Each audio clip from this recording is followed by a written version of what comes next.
No, we didn't go to a shelter.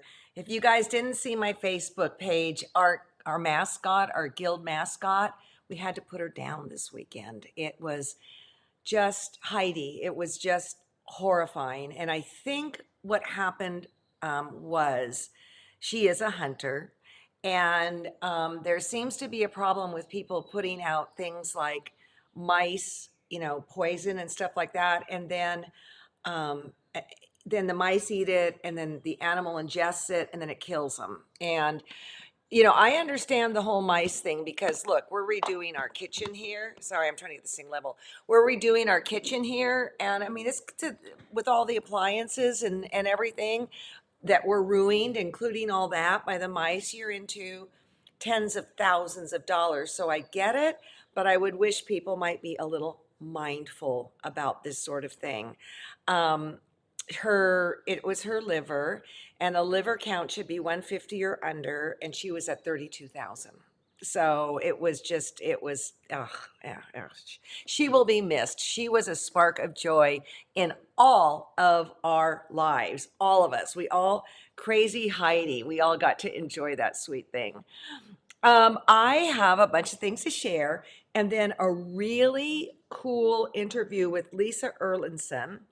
And I want to tell you that behind me, there's a they had a party at Alden Lane this weekend, and there was a picture there of my dad and me, and I grabbed it off the wall. Okay, so this is where I'm at on the quilt right now, and I actually have been documenting it all the way along to show you there's a rhyme and reason for what's going up there.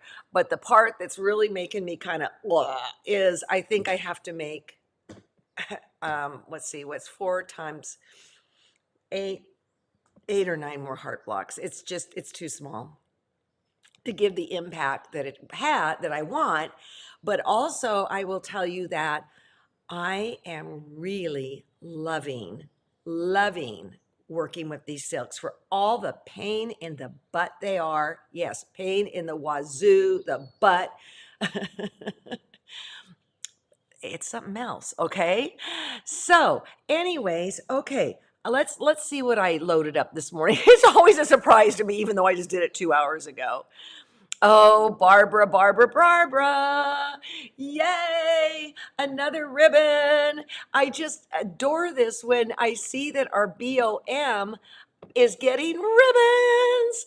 I've only gotten a first place ribbon once, and I'll tell you people, it feels good, right? Let's see. Kayla, Kyla. Oh, this is the okay. Now, okay, going from ribbons to, let me talk and then I'll show. There was a woman who attended a church of which Kayla did not know the woman, but when she passed, this woman had given quilts to everyone, babies, baptisms, everything. She would give quilts. And so in her service, they asked for people to bring her the quilts that they had received from her and had them all over the pews. I think this is just what a testament to a woman, a quilt maker, who obviously loved and cared and understood the power of a quilt. So Kaz got hold of me. Kaz is from England, and she has been looking at these two Kawandi quilts behind me, and that were made by Sujata Shah. And I'm going to do an interview with her again. And so she's from England. Look what she did. And she used a bunch of sari silks and stuff like that. Look at that. She was inspired by those two pieces sitting on the wall. And I have to tell you guys, this whole thing that we're endeavoring, even though everybody's up and running, gosh darn it, it's driving me crazy. Hold on. Oh, that's not good either. Okay, that works. I'm top of my sewing machine, kind of. I'll go like this. um, Even though the pandemic is over, well, it's not over, but we're not in lockdown, I feel so compelled to stay with us as a group to grow and change because this whole process has certainly opened doors to me as a quilt maker by challenges that I'm putting to you. So in the case of the silk tie, I don't know what I'm doing. You don't know what we're doing, but we're doing something because they're coming out, okay? Let's see. Then Okay, then Kathy sent this to me, and there's some finishing up some projects.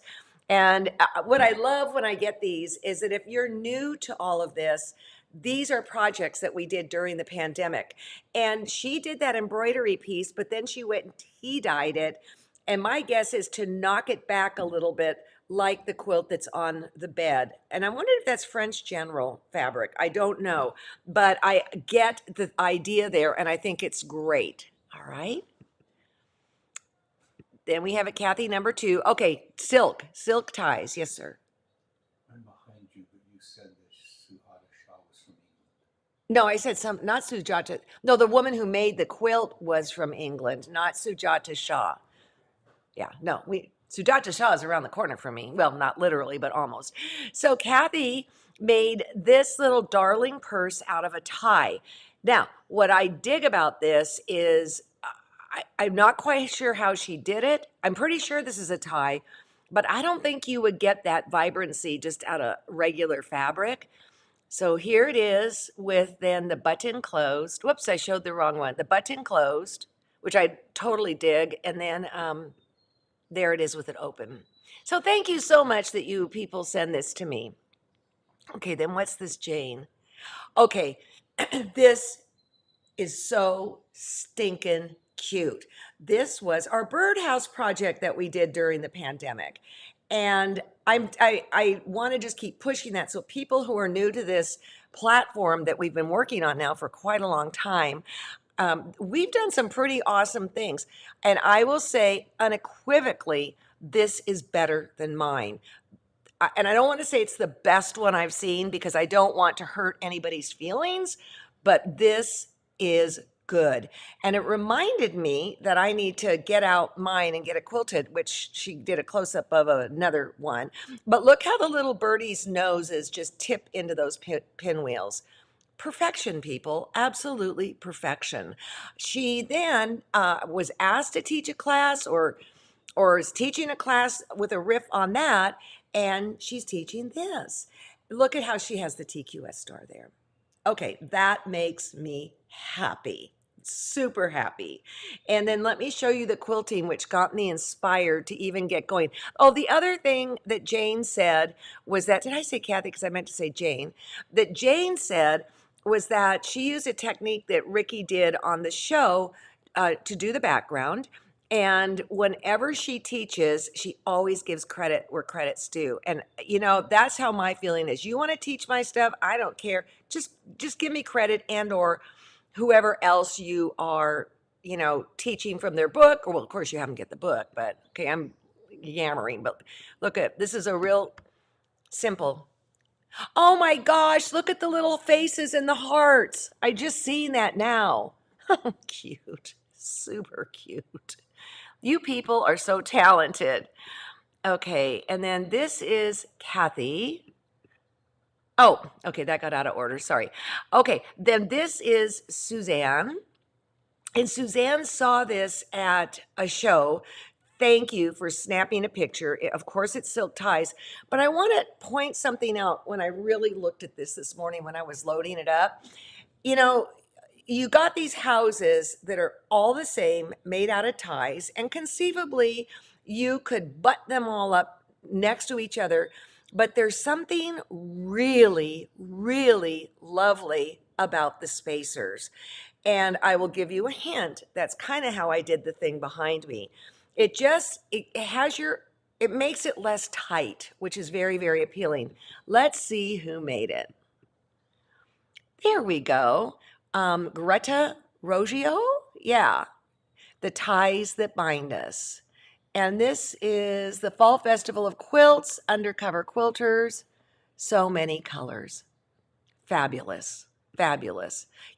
So many of my ideas, it's very rare I pick a block out these days in a book. Well, no, that's kind of my pants are on fire.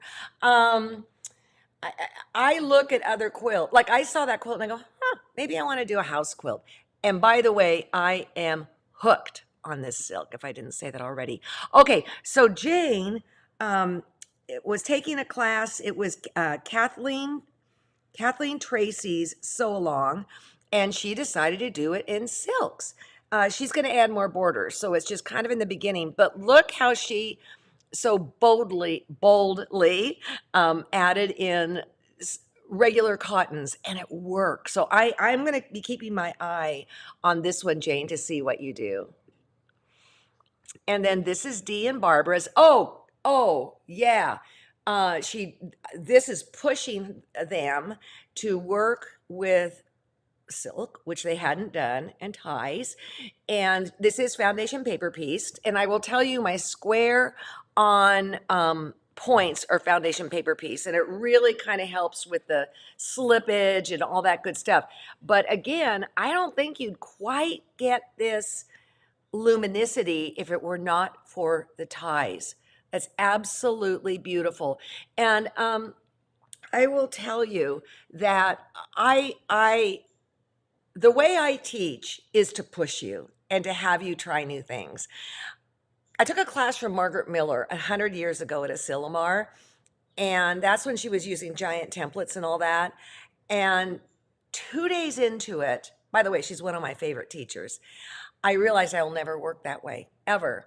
So I gently called her over and I said, look, I love your quilts. I love your technique, but I don't think I'm going to work that way. Is it okay if I just sit and work on my own project? Because a Silomar is a 5-day thing.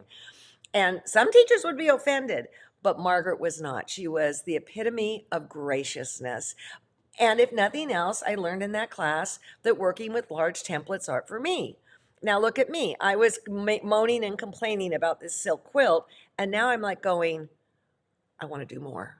So you just don't know. And then last but not least, before we get to our Lisa Erlandson interview, which is really good, Susan sent me this picture in a store of a silk quilt. I almost lost my mind. That is incredible. Incredible. Susan, you want me to go back to the house thing? Shoot, who did? Okay, hold on.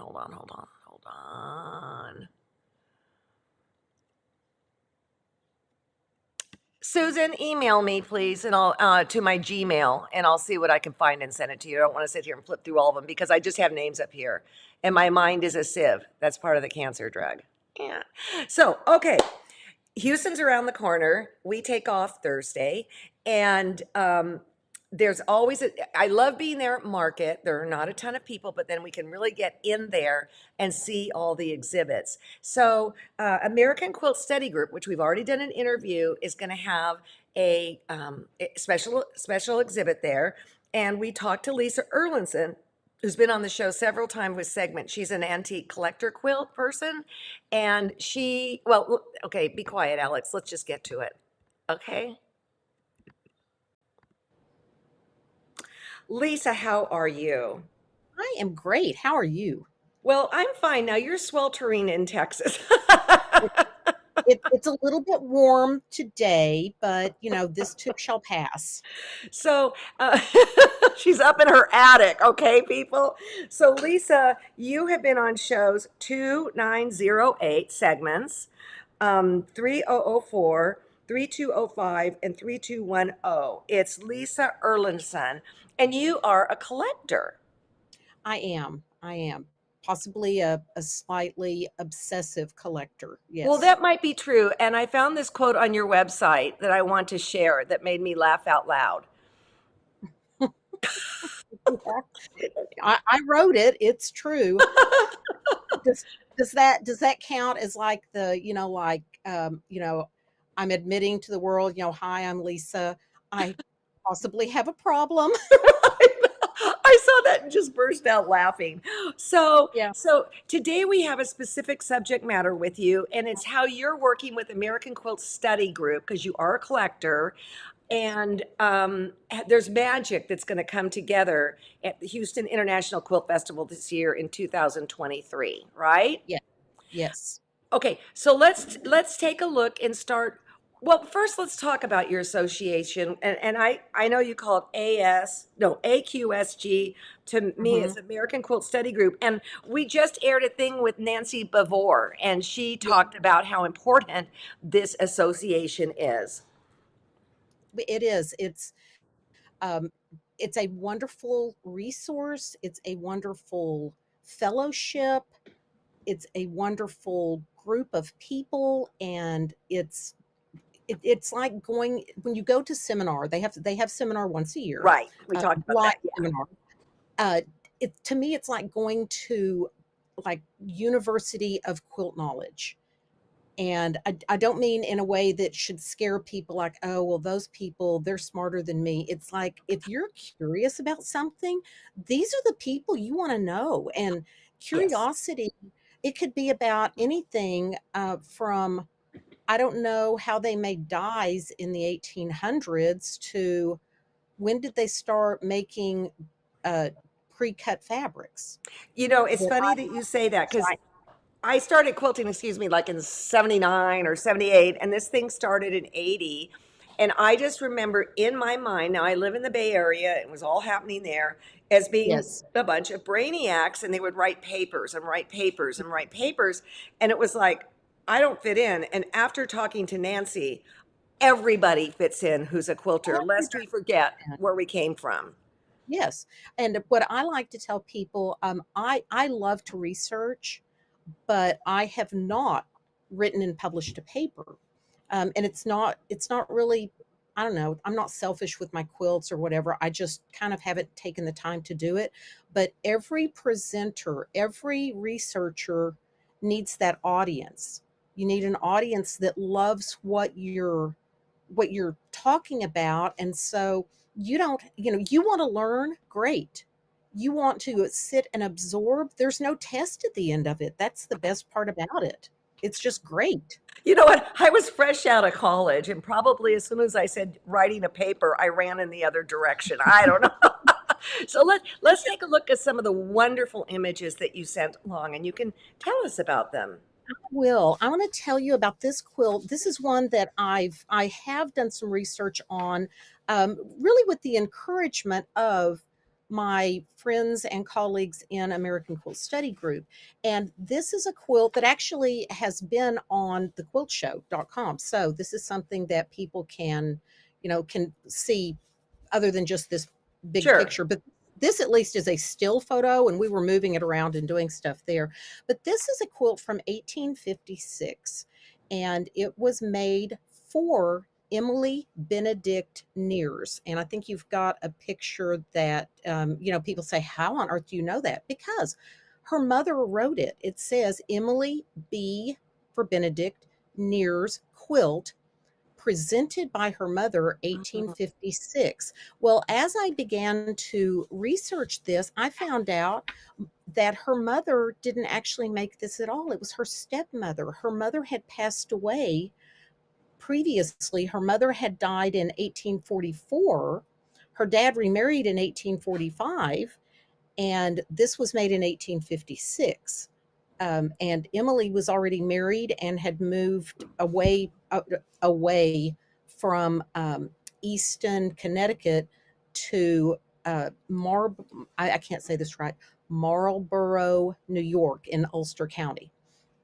And so I don't think it was made for any reason except that her stepmother wanted to make her a quilt. Hey, guess what? Kind of like we do now.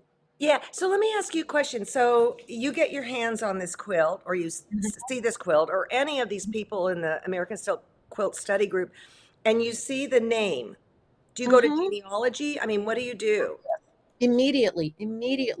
I run, and what I love is when I first started becoming interested in a lot of this and learning about the American Quilt Study Group, Ancestry.com wasn't there, or if it was, I didn't know about it. This was back in the days of dial up internet. Okay. So a Yeah. lot Yeah. of what we know now, but you still learned about resource books and where to go in the library. And if you're looking for something from the Northeast, you need to talk to this historical society. And if you're talking something here, then you need to check with these people.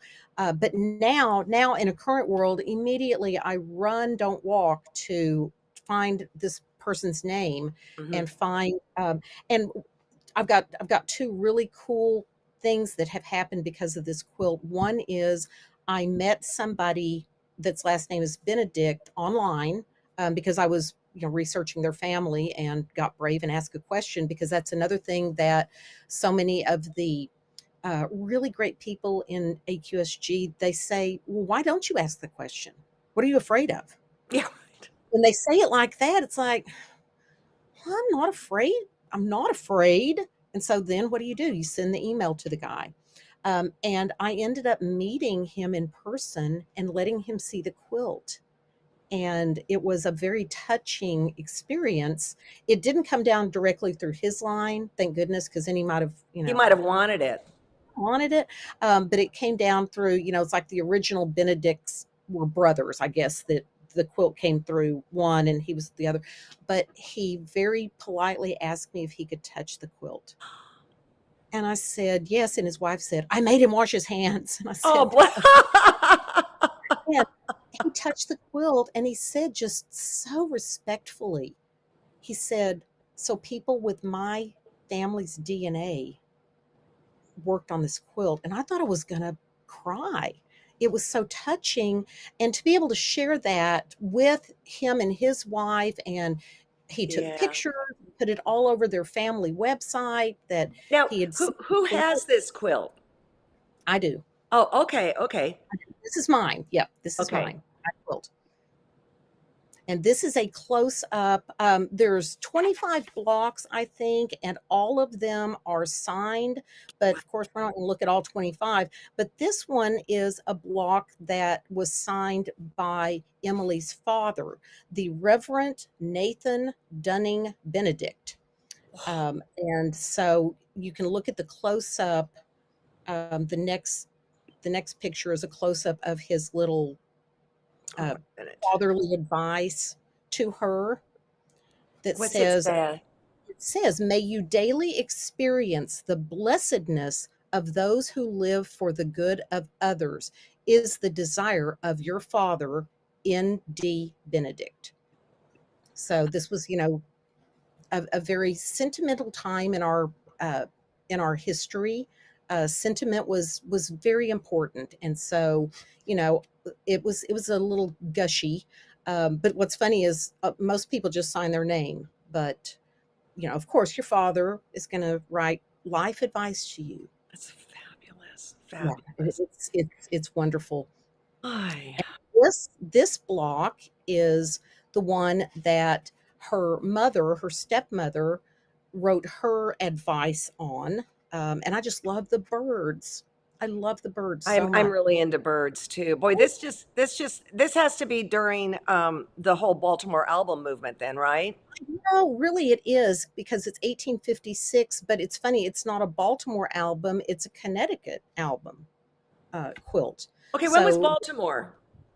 it was the same time period. Okay, okay. But there's But a distinct difference. But I yeah, guess the the story. Baltimores are more foo-foo, huh? Yeah, and they, it was a very small area, a Mm-hmm. very definite type of quilt, Mm-hmm. and um, going back to AQSG, we've had some fabulous presentations the last few years by a few people that really, really are the experts on Baltimore album quilts, Nice. and been wonderful. But this was a Connecticut album quilt instead. But Interesting. yeah, so which there were album quilts made in all over. This one just happens to have been made in Connecticut because she was kind enough to write everybody's name, or they Mm. were kind enough to write their names on it so that I didn't have to say, gosh, I wonder who made this quilt and why. Um, we want to help quilts tell their stories. Right, And right. this one, Margaret made it really easy to tell the story. I still don't know why she made the quilt for Emily, but I know that she did make it for Emily. And I was going to tell you the other really cool connection with this quilt is that there is, I can't say a sister quilt, there is a cousin quilt that another AQSG member owns that was also made by Margaret Guild Benedict, but it was made for her niece because it says presented by your aunt, and then it says Margaret G. Benedict. And we were able to make that connection, and it is not in the same unused condition as mine, Mhm. which that's fine. If Yeah, yeah, yeah, somebody yeah, uses a quilt, they love it. If they never touch it and honor it, they love it. So yeah, either yeah. It's either either way, either way. yeah. Okay, we just looked at this. Yeah, yeah, there's a Hey close up there. of here Oh, is her little have we looked inscription. at Yeah, this that one yet? we haven't Oh, looked at okay, that one. sorry. Okay, Mother says, "Endeavor to cast a sunbeam on every path you cross, and your own will not remain long shaded." And then it says Margaret G. Benedict. Okay, I'm going to So ask a weird question, and you may not even know the answer. I wonder if those two quilts have the same, similar fabrics, if they shared their fabric. they do have similar fabrics, and the patterns are similar. Uh-huh. Mine has a different sashing style, Okay. but hers still has an applique sashing. It's just different than mine. So it's Okay. like, she was into it, and we haven't gotten the quilts together yet because, while we all feel super connected being in American Quilt Study Group, it doesn't mean that you can just hop in the car and, Right. take your quilt and Like to the drive over local guild. and, yeah, compare it to somebody else's. But we've shared photos, and life just stays busy. So someday we'll get those quilts together and Fabulous. Okay, let them that's see that each other. one. Okay. Oh, this is a Okay, kick in the pants. This has a great story, you guys. it does. This has a direct, odd connection to American Quilt Study Group. I want the In next. 2015, at the yearly seminar in Indianapolis, we had a marvelous lunch speaker named Kay England, the fabric designer. And Kay gave us a really wonderful presentation called Memoirs of a Quilter. And this happened to be one of the quilts that she brought to show. And honestly, I feel terrible. I can't remember why she showed it or what was going on with it. But after the presentation was over, she held it up and she said, "I have got to downsize, and this is the ugliest quilt I own. I need to sell it. Who wants to buy it?" And I jumped up immediately and I said, "Me, me, me, me, me." And so I bought it. And if I remember correctly, the money went to AQSG. She said, Beautiful. "Oh, let's just donate the money to AQSG." And sadly, it wasn't very much, but the quilt's in really, really not great shape, but it's got four Cupid dolls. Yeah, see, it's Hmm. got four little Cupid looking people, um, with the kind of foundation piecing, and you can see the shattering in the silks, You and I know, think it that's has the some. thing with these quilts. First of all, I think Julie Silber would lose her mind over that quilt. Yeah, But yeah. those silk quilts shatter. I mean, it's a whole thing. And this is a 20th century quilt, and so I'm not sure that all of it is real silk. I think some of it might be what they early on called artificial silk, and then later on they changed the name to maybe rayon. But they didn't last either. Huh. They did not last. But the Cupid doll, which, if that's what that is, which I think it's a Cupid, um, it was 1909 was when the Cupid came into being for a comic strip, and it was created by Rose O'Neill. And of course, then before long we've got dolls being produced in Germany, beginning in 1912, but they were made out of bisque. And so in the 1920s they began to make them out of like a composition body with just a bisque head, which dropped the price. And then they really, really rose in popularity. And the wedding dress in that quilt, the center block is a bride.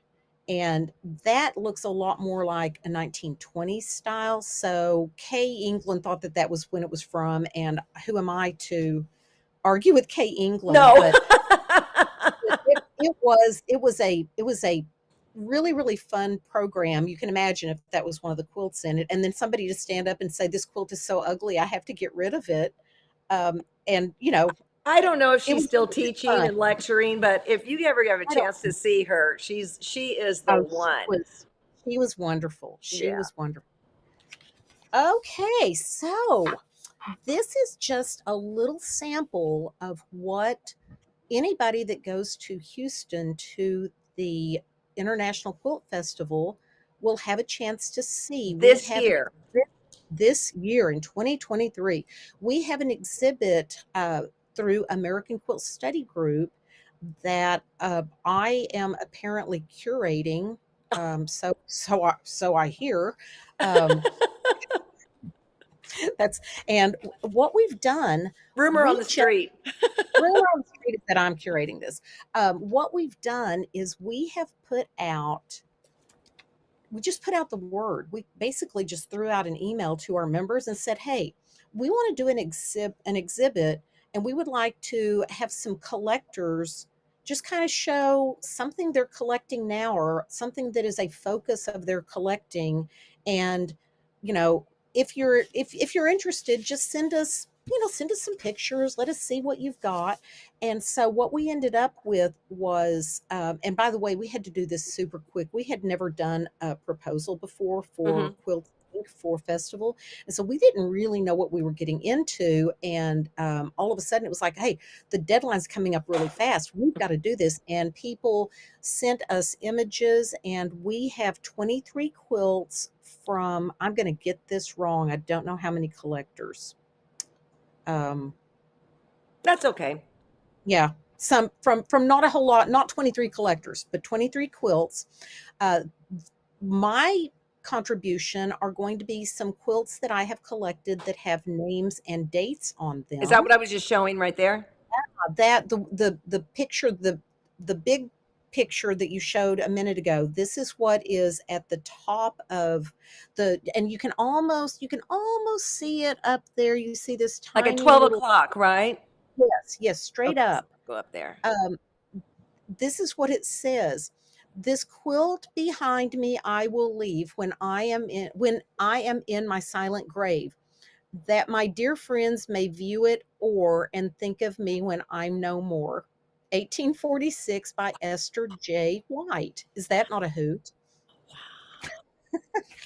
And every block has names in it.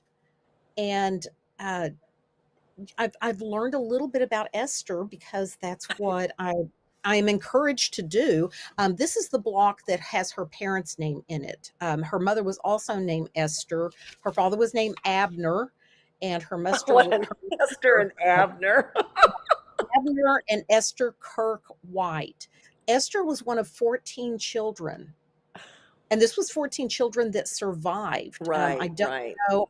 I didn't find any records that there were any that did not.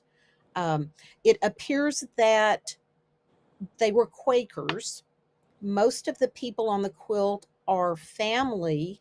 There are a few that are friends that I haven't found any connection to. Some of them are Quaker. One of them I know was not, because I found a history online that talked about what a wonderful member of the Methodist Church he was. So I'm assuming he was a neighbor, because they all came from Little Britain, which is in Lancaster County, Pennsylvania, which is a Yeah, hotbed of quilts. yeah, yeah, and Amish and all of that. Yeah. Yes, So yes, here's the thing, you guys. Lisa does a lot of interesting things professionally. Um, this is her website, and can you see it on the top? Yes, I think I left. See if I can, cut Well, it off. Was it's it? just a W. It's just a half a W cut off. There you There go. you go. Okay, cool. Ah, And are you going and traveling and teaching, or are yes, you I pretty am. much not? I am traveling and teaching, and I am also doing Zoom. So I'm doing both. I'm doing both. Okay. Um, I'd rather travel, but sometimes that doesn't work. Yeah, we sure have changed, and I was talking about that with Nancy. Is that the pandemic has really changed things, and while it was horrible, it's really opened up the world to us in ways that we probably Yes. wouldn't have done. Our virtual programming has just blossomed, and it gives so many more people a chance to visit with other people. Well, like Um, this.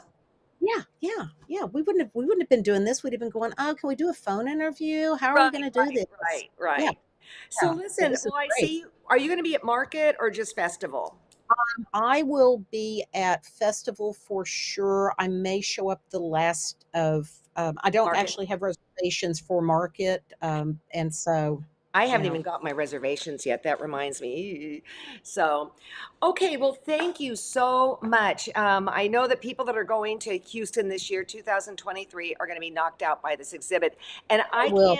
I can't wait to see who are the collectors that you chose Yeah. from. Here's what's crazy. The 1846 quilt that you just showed is the earliest dated quilt that we have. We have quilts all the way from 1846 through the 1980s. And we have applique, we Nice. have polyester, we have traditional, we have abstract, we have a social statement quilt, and we have Amish quilts. We Oh have my it God, I all. can't wait to see it. I can't wait to Yeah, see it. it's going to be awesome. So listen, Lisa, thank you so much. It was always a joy when you were on the show, and this has been a joy too. I appreciate it. I would love to do this on other subject matters. Yep. Thank you. Thanks. Thanks. Bye bye. Okay, so this is, and yeah, that's my dad and me up there. Somebody asked from Alden Lane 100 years ago. Somebody asked, let me see. Oh, about pens, okay? I don't know what did what they did the ink work with on those quilts. I don't know. But what we're doing today is it is a Pigma Micron, and they come in different sizes. So this is pretty much what everybody, if they're doing handwork, I mean, not creating a digital label or something. This is what I would recommend. And it comes in black, it comes in brown, in different colors, different weights, etc. You get it at your quilt shop or art supply store. The other thing I want to say, I am not a textile expert at all, but I do have a crazy quilt from the 1800s, and it too is fracturing. And it's silks and velvets, and it's the silks that are fracturing. And I don't want you freaking out about what you're working on, like the thing behind me. Somebody told me once, and I don't know if this is true or not, that the silks were weighted so that the dresses could like not just fall down, but kind of buckle out a little bit. So I don't know if that's true or not. That's how rumors get started, but kind of makes sense to me. So don't freak out if you're working on a silk piece. Also, Dee will be here Saturday, all right? And we are taking off on Thursday, crack of dawn. I just can't do Wednesday. I've got too much stuff I have to do. And I'm excited. I'll see Barbara Black there. We love Barbara Black. I know Barbara has a presentation coming up, and she will be doing it. I will get back to you as soon as we get back. Now, here is my fear. No, this is the truth. On the 6th, they're going to start demoing the kitchen, which is adjacent to here. I don't care. I hope you guys don't care because I still want to meet, but there's just going to be a lot of pounding and noise and all that, right? So I'll warn you in the beginning of it, but if I have to stop and wait while we do the kitchen, we won't see it till whenever. Well, I don't want to say that. I don't want to say that, but you know what I'm saying. Hillary just said something interesting. The fabric prep should help with the shattering, shouldn't it? Yeah. Yeah. And also, I want to say this, the squares on point behind me, like there, those were foundation paper pieced. All right. It made working with the silk way less squirmy. So that was really awesome. All right. I'm hooked on these quilts. Am hooked. Okay. So Karen, really? I understand that the weighted silks was because the textiles were sold by weight. Huh. Okay. All right. There we go. Okay. When I'm going to get a bunch of good stuff at Houston for you to share. So if you can't go, don't dismay. I am going to tell you how I've come together and put it together. I just don't slap. Well, I do slap things on the wall, but then there's rhyme and reason and whatever. Okay. So as we enter into the season of Houston, I'm so sorry if you can't go. I will be at Market, not Festival. I will leave this with you that was just said by Lisa. Cast your sunbeam this week on those around you. Bye bye.